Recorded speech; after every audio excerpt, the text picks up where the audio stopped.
Alright, I've held my tongue long enough. The new season's been out for 2 weeks now, and I think it's time we rock the boat a little bit. Broken Moon sucks, and it needs an overhaul. As usual, be sure to like and subscribe if you enjoyed the video, and I will see you in the next one. Oh, right, I guess this is supposed to be a full-length video, isn't it? Well then, let's talk about why it sucks. But first, I want to preface this by saying that this season is an absolute win. The meta has finally been shaken up a bit, both for the weapons and the legends, and we got exactly what we were asking for with the addition of Team Deathmatch and the casual mode playlist. I am very happy with the state of the game, and the Respawn team should be proud of what they've done. But I just need to vent a bit about what I see as the only thing Respawn really got wrong this season: the map rotation. It's been 4 years since Apex first graced the gaming landscape with its fresh take on the Battle Royale genre, adding teammate respawning, removing fall damage, and converting tons of players who, up until then, had sold their souls to Titanfall 2. And with the creation of the Apex platform came what was, at the time, one of the greatest Battle Royale maps we had ever seen: Kings Canyon.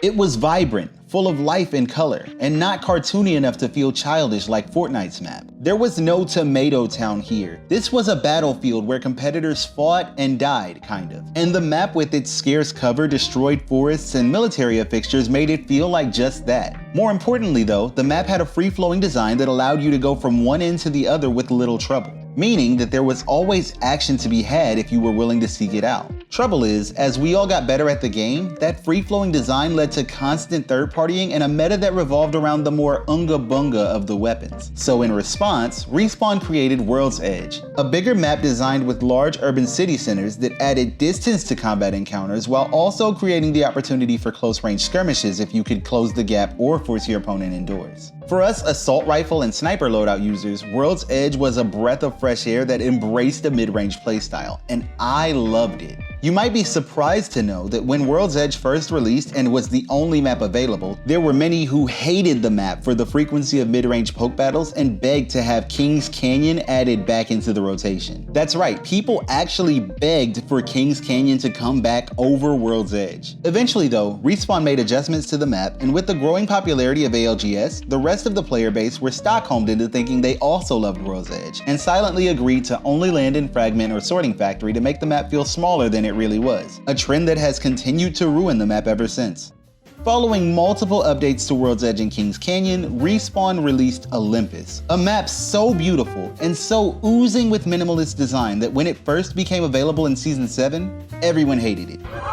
I know, right? I couldn't believe it either. From the moment I first laid eyes on Bonsai, I fell in love with Olympus. The map was colorful, the tridents worked perfectly in the flat, wide open spaces, the rift was an interesting gimmick, and the holes and gaps in the map made it so even though the map was around the same size as Kings Canyon, the rotation speed felt closer to that of World's Edge. Olympus to this day feels like the most balanced map in the game. Even the loot on Olympus is fantastic. And with the exception of Hammond Labs, there are almost no bad POIs, but even that location has a cool design to it. Eventually, players came around to like Olympus, and it consistently wins the vote for best map these days. It's almost as if the developers were hit with a bolt of divine inspiration when they built Olympus, which made it all the more puzzling when the next map, Stormpoint, released. Now I'm going to say something a bit controversial here and admit that I actually like Stormpoint. To this day, many players will complain that the map is too big for pubs, the buildings all look the same, and you can never find anybody in games. And while in many cases these things are true, I just can't help but like the idea of an island paradise where you can actually interact with the water. Plus, there are quite a few POIs I enjoy landing at where you can really get some solid action. The Mill, Checkpoint, Barometer, and Stormwatch tend to be hot locations on the map and also provide solid rotations into each other. And if you don't see anyone around, you can usually just go to Cascade Falls and hit the crafter to attract attention. Plus, for ranked, the map is great since people have room to spread out. Of course, I may be biased because some of my highest kill and damage games have been on Stormpoint, but I think my enjoyment all comes down to the fact that third parties on this map are much more manageable. Most players will agree the map is fine for ranked because of this, but express irritation whenever seeing the map in cycle for pubs. And to further support this, Stormpoint is the only map aside from World's Edge that's been added to the ALGS roster since they removed Kings Canyon.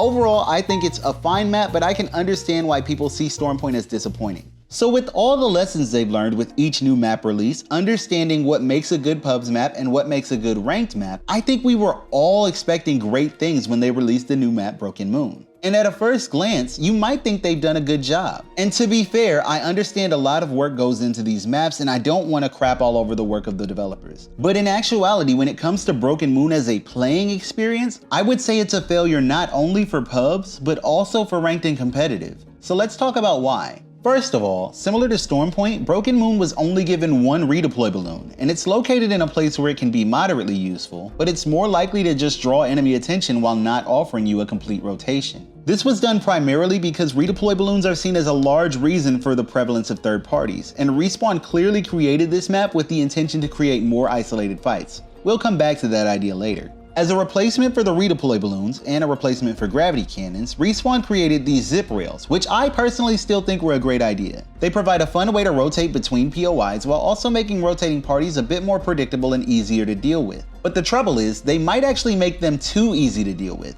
The problem with zip rails is that most of them end at these buildings, which, by the way, all look the same. And many times, there will be a team sitting in these buildings because in most places, they offer the only viable high ground in the area. So if you and your team just happen to be on a rail towards one of these teams, you'll be riding straight into a death trap. And even though you have the option to jump off early, in most cases, the places you'll jump off to will have minimal cover and are open to attack from all directions with no escape. And that lack of escape routes is due to yet another issue with this map, which is the many hard choke points between locations. There are so many areas on Broken Moon that funnel into chokes that are just too easily defended by the teams that get there first. Now, Apex has always been a game that allows for strong gatekeeping. But on most maps, playing edge is still a viable strategy because if you understand where the enemies are set up, you can play around them. Not on Broken Moon. In an effort to make third parties take longer, the map has been twisted into these unavoidable tunnels that even Valkyrie can't go over. So you're forced to play these chokes even if you know ahead of time that it's a bad idea.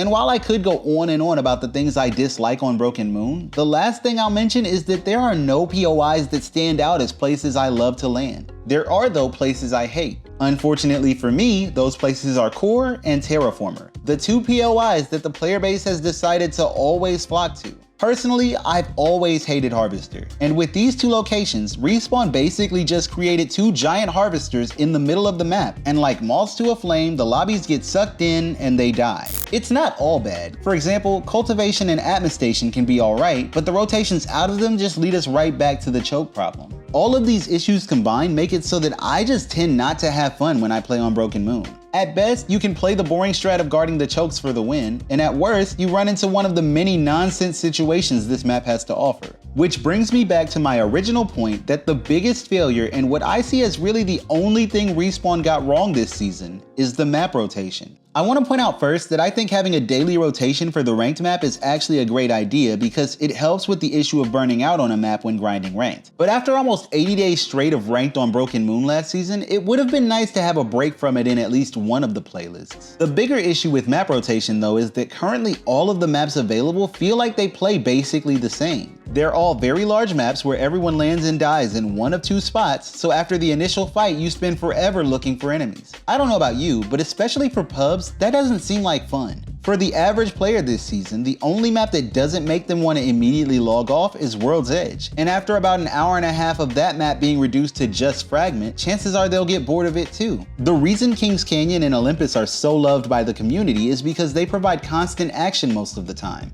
And even when you're not fighting, you usually have a good idea of where you can find the next battle. And on top of that, it won't even take you long to get there because there are so many rotation options. These might be issues for the map when it comes to ranked and competitive play, but for those of us just wanting the chaos of pubs, these maps provide an ideal experience. Based on Respawn's history with maps, it does seem like they're unable to work on one while also having it playable in rotation. So I understand why one of the maps would be missing, but wouldn't it have made sense to include at least one smaller map in the rotation? Of course, I don't have any insider information, so maybe the devs are updating Kings Canyon and they couldn't include Olympus because it's still causing the game to crash. But even with that reasoning, it doesn't change the fact that the map rotation in pubs right now feels just a bit bland at times. If it were up to me, I'd have Kings Canyon, World's Edge, and Olympus serve as the pubs maps, while World's Edge and Stormpoint fill the rank queue and Broken Moon would be sitting out for a rework. The map just has too many issues to be taking the spot of something else. But hey, I'm just a guy that makes videos, so what do I know? Anyway, let me know what your favorite map is in the comments below. Also remember to like and subscribe if you enjoyed the video, and I will see you in the next one. Oh, and if you're wondering what are the worst places to land in the game, go ahead and click on this video here.